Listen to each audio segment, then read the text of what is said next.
Thank you and good afternoon. I would like to acknowledge the traditional owners and custodians of the land on which this event is taking place and pay my respects to elders past, present and emerging. I'd like to acknowledge my Cabinet colleagues, the Deputy Premier Stephen Miles, the Treasurer Cameron Dick, the Attorney-General and Ministers Leonard, Furner, Bailey, Ryan, de Brenny, Fentman, Farmer, Scanlon and Crawford. Let's give them a big round of applause. They're a great team. Can I acknowledge the mayors that are in the room? To Mike Kaiser, who's the Acting Director-General of the Department of Premier and Cabinet, to other Directors-General, Chancellors, Vice-Chancellors, distinguished guests, ladies and gentlemen. Well, welcome and thank you for making the time to be here for the 2023 CEDA State of the State address. It's 3 years since I launched our COVID Economic Recovery Plan at CEDA. It's a plan that has made Queensland's economy the strongest in the nation, with the fastest jobs growth on the east coast of Australia. There are 276,600 more jobs in Queensland than in March 2020. Our economy is set to grow at 3% this financial year, or twice as fast as the nation. We have lower debt than our southern neighbours. Taxes are $551 lower per person, and our export goods are over $125 billion. Over the year to the June quarter, business investment is up 5.6%. Investment in new dwellings is up 14.8%, with a record pipeline of housing investment ahead. Private sector engineering construction is up 12%, supported by our strength of our resources sector. And in further good news, unemployment has fallen across regional Queensland.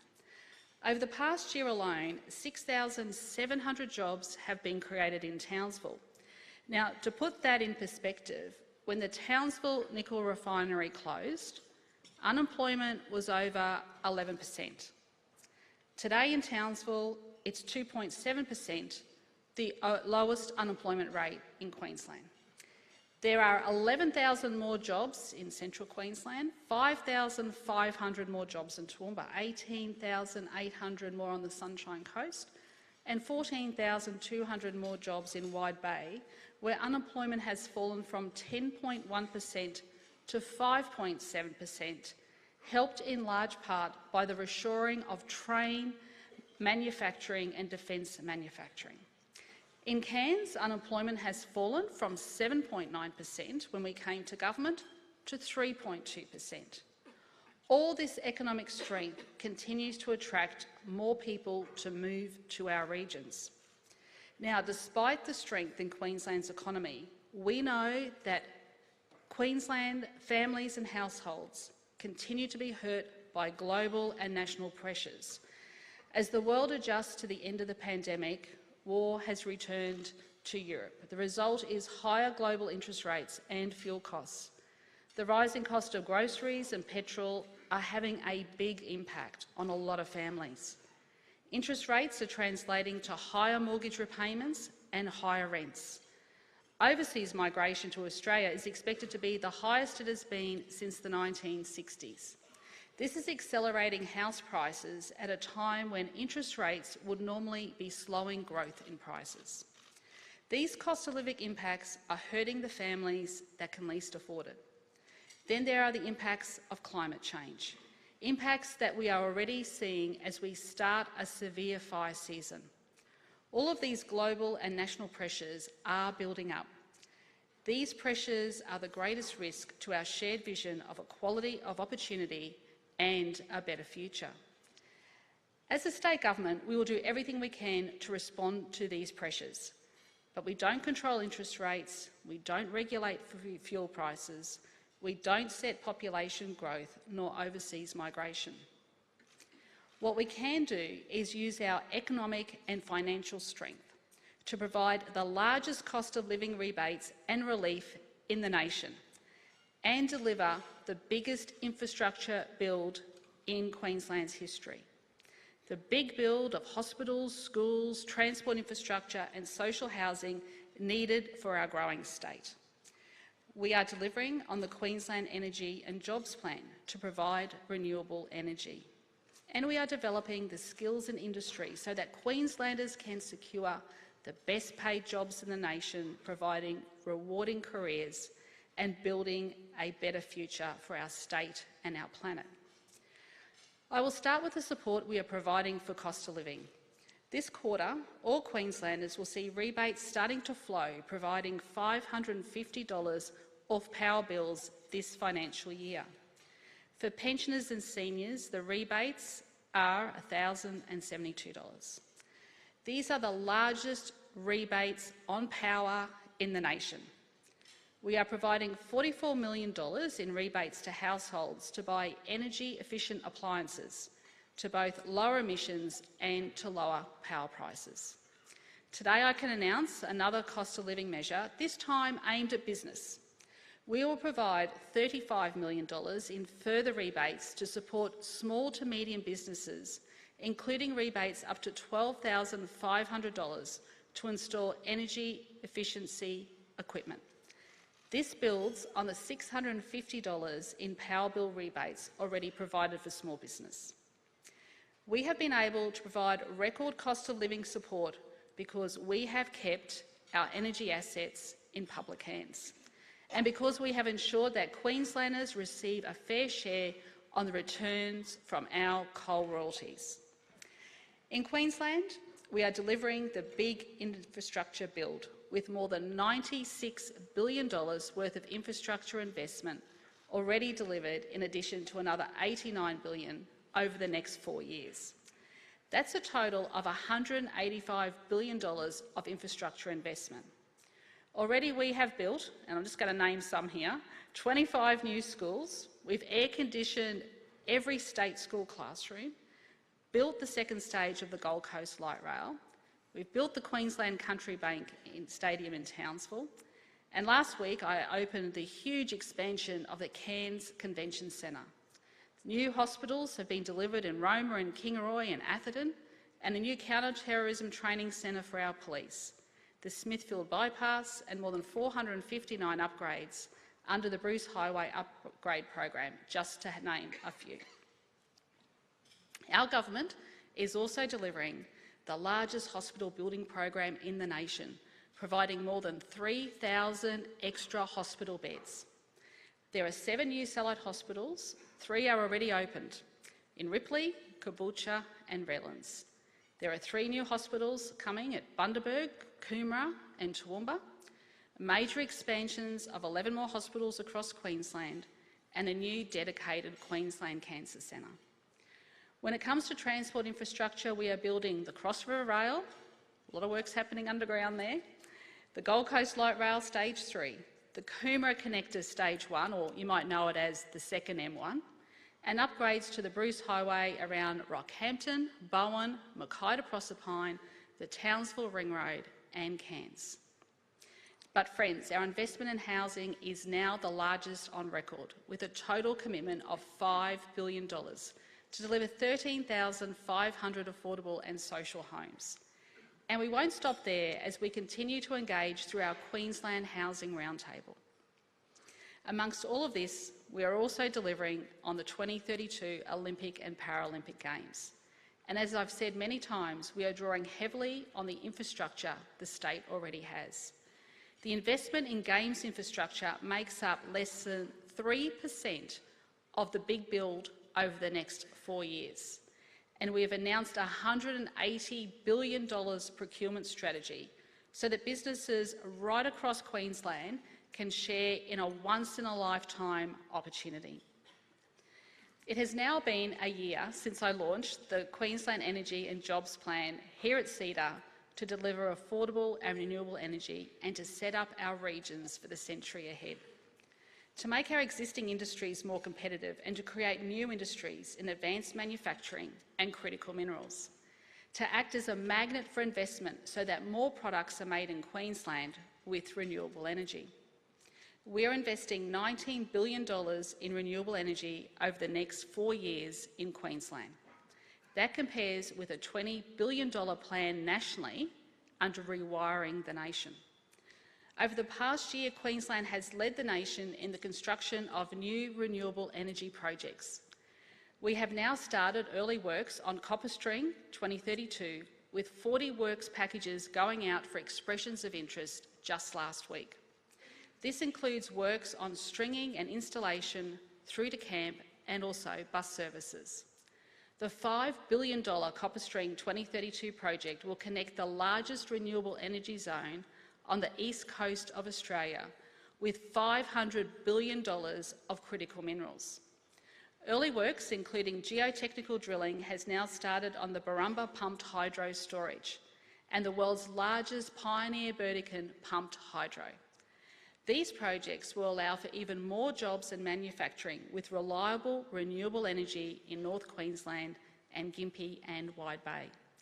The largest solar farm in Australia, the Western Downs Green Power Hub, has now been connected in partnership with CleanCo. The Dalaka wind farm has been connected to the grid supported by CleanCo. Construction has started on the Wombo wind farm that will be 50% owned by Stanwell, and work has started on the Kogan Creek Clean Energy Hub with CS Energy.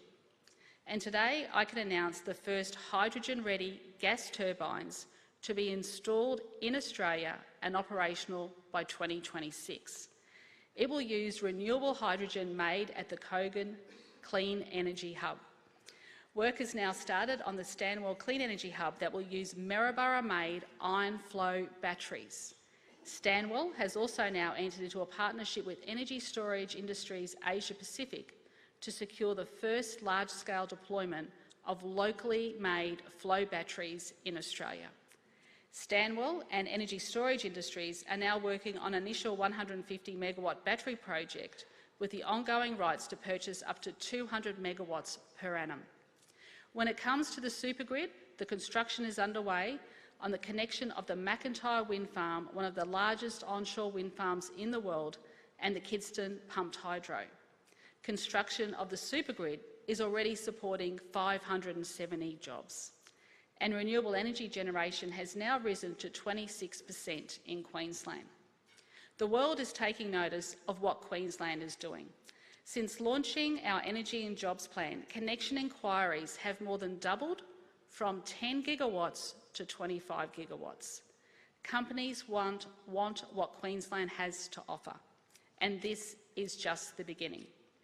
Today I can also announce that CS Energy will own 50% of the Boulder Creek wind farm in central Queensland, a project that will deliver another 228 megawatts of renewable power, with many more to come. But the supergrid will do more than just transmit renewable energy. On the top of those transmission lines, there will be fibre optic cable.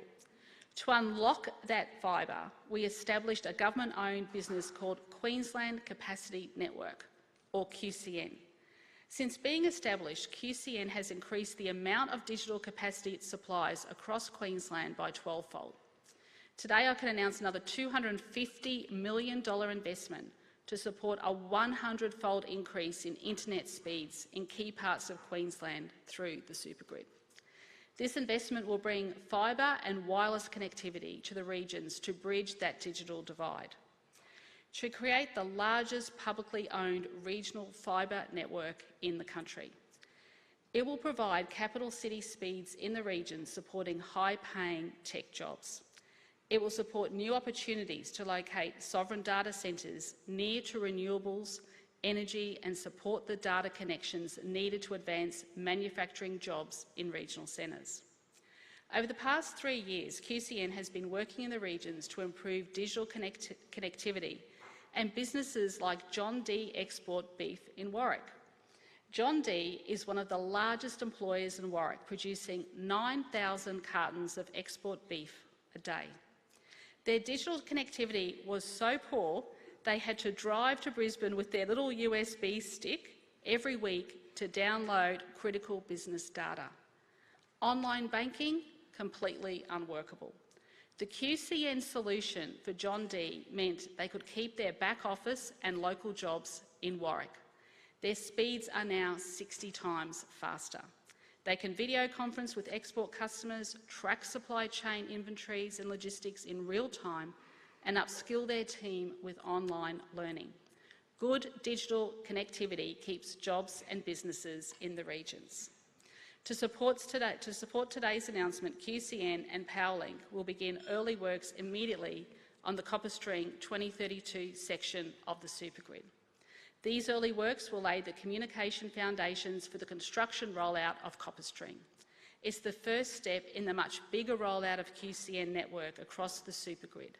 Importantly, communities along the Flinders Highway will get early access to super-fast broadband by next year.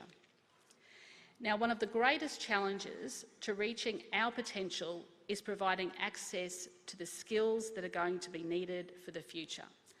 That's why I moved to commit to providing free TAFE for Queenslanders aged under 25 in priority areas. In the past year, and this is an interesting statistic, but these are people you've got to remember.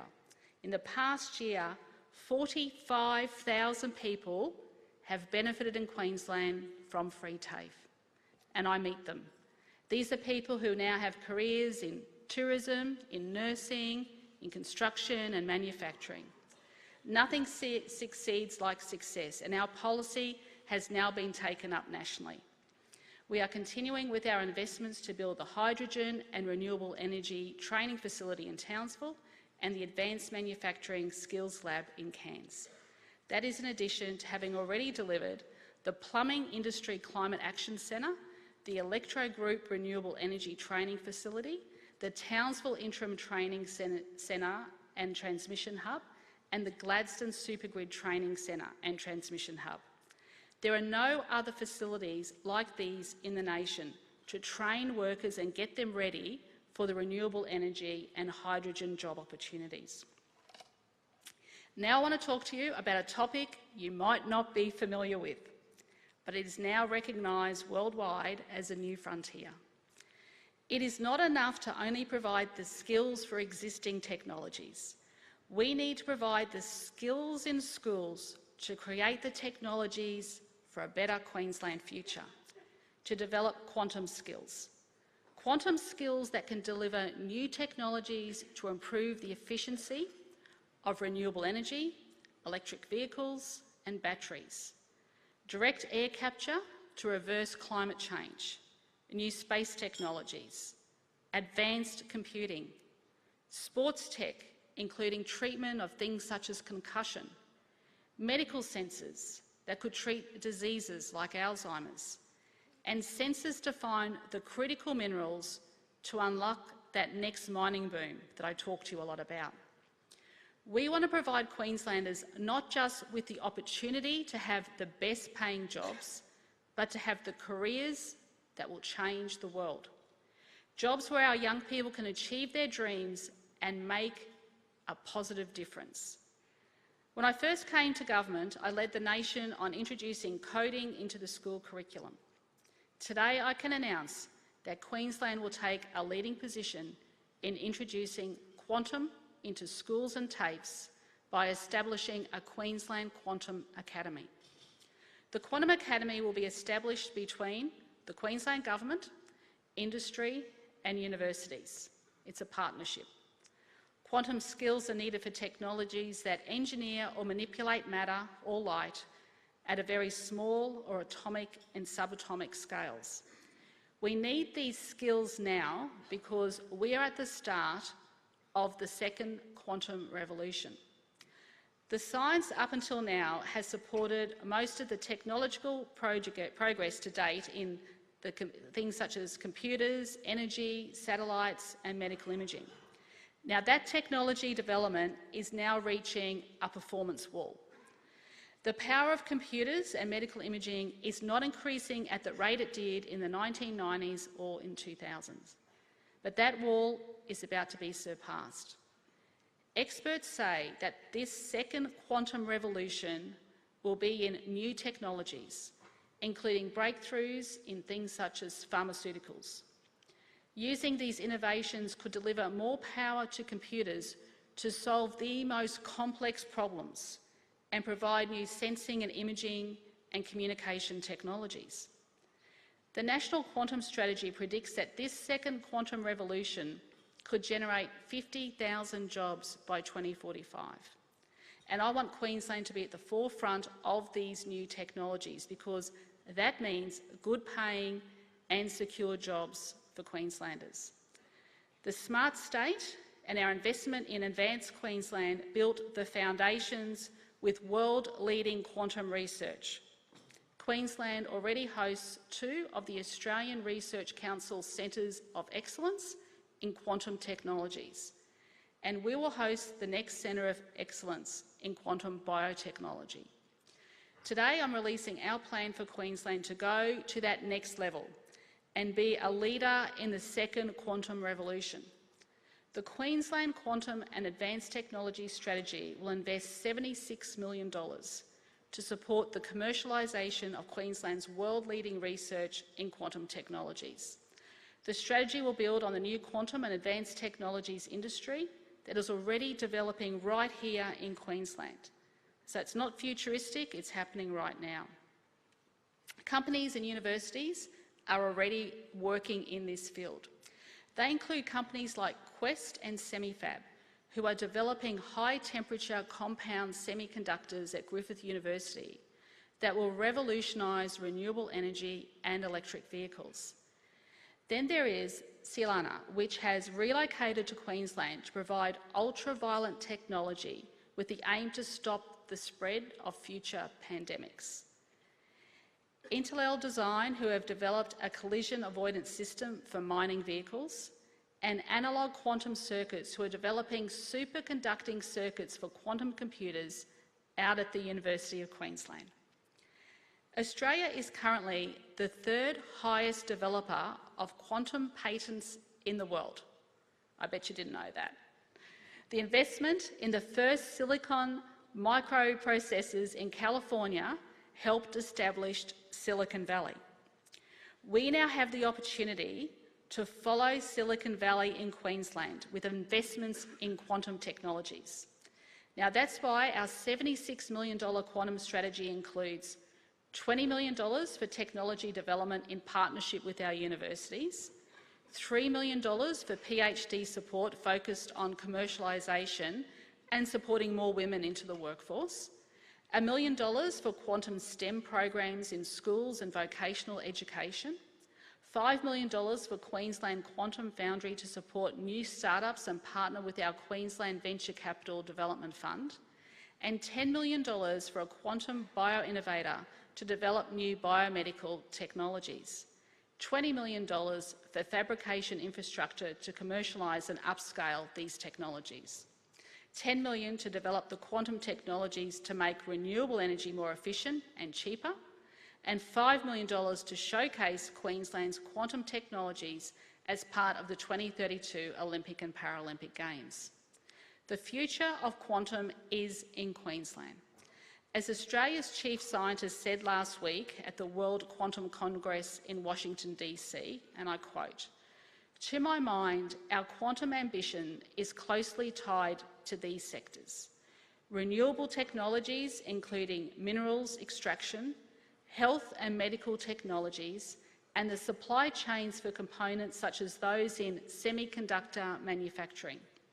And in Queensland, we have it all.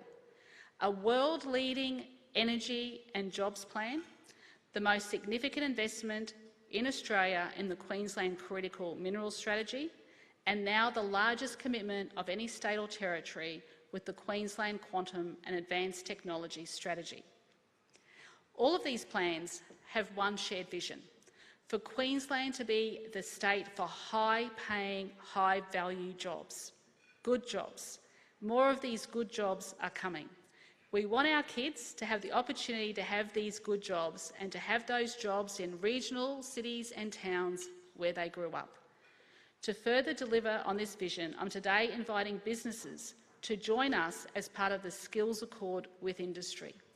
We need to get our kids, particularly in years 9 and 10, excited about learning science, technology, engineering and mathematics. That's why we will support regional job expos across our state to get their interest. These regional job expos will showcase the opportunities for students to work in exciting careers in emerging sectors that we are developing in Queensland, including advanced manufacturing with aerospace, space and defence, renewables and battery technologies, biomedical, biofuels, agtech, creative industries. Now, this is building on the success of our Gateway to Industry Schools program that supported 31,000 students last year. So much of this economic future of Queensland is in our regions. Over the past 3 years, our regional COVID economic recovery plans have delivered new job-creating industries, whether that be Veco, who are now processing critical minerals, including vanadium in Townsville, and I think I mentioned vanadium about 5 or 6 years ago and everyone looked at me strangely. Well, it's all now happening. Boeing building aircraft in Toowoomba, or Downer making trains again in Maryborough. And now the Queensland Energy and Jobs Plan provides the renewable supergrid to set up our regions for the century ahead, to support Far North Queensland and Cairns to build the existing strengths in tourism and agriculture, with more good high-value jobs in advanced manufacturing, agriculture, aquaculture, renewable energy and creative industries. For Townsville to become the epicentre for critical minerals processing and new renewable manufacturing jobs, including battery manufacturing, hydrogen and biofuels. To deliver a new mining boom in northwest Queensland in the critical minerals such as vanadium that the world needs for renewable energy. To support our agriculture sector and outback tourism sector to lead the world. For the Mackay-Whitsunday region to become a manufacturing, biofuels and agtech powerhouse, with firm renewable energy from the Battery of the North, the world's most powerful pumped hydro dam. For Central Queensland to continue to grow as an industrial and agriculture powerhouse supplied by renewable energy and building hydrogen electrolysers for the world. For the Wide Bay to grow even more manufacturing jobs and develop new biofuel opportunities. And for the Darling Downs to develop more new industries, including in agriculture, renewables, aerospace and biofuels. We will be progressively launching regional economic plans over the next year in consultation with local communities. Building on that work will be outlined in our regional transformation strategies. Now, in conclusion, friends one and all, our plan is clear. It's to make Queensland a global leader, no matter the field, addressing some of the world's most complex challenges in healthcare, in energy supply and in climate change. As we have demonstrated, our plans work. There are challenges, make no mistake. I recognise that and everyone in the room does too. But as I have detailed, there is no better place in the world to face down these challenges than right here in Queensland. There's no better place to live and grow a business.